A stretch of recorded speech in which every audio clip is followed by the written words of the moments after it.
Этот хадис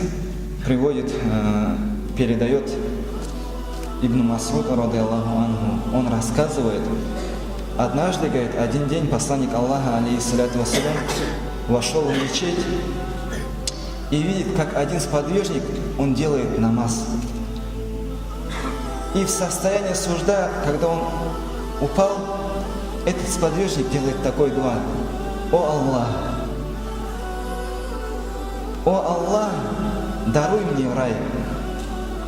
Сделай меня из числа обитателей рая!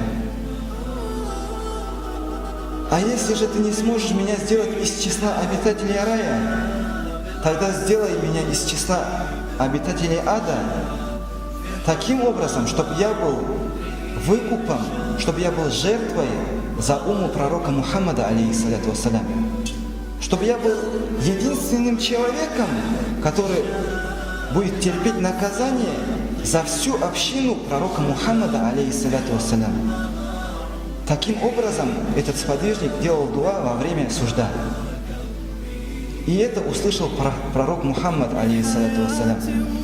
Услышав это, он был, конечно же, очень удивлен и очень рад. И в это время ему пришло откровение от Всевышнего Аллаха. Аллах Субхану ва Тааля ему говорит: «О Мухаммад, говорит, ты обрадуй этого человека». Этот человек, говорит, для него нету награды, говорит, кроме как рая, говорит. И как же прекрасен его дуа, говорит. Передай, обрадуй его, говорит, что этот человек, он попадет в рай.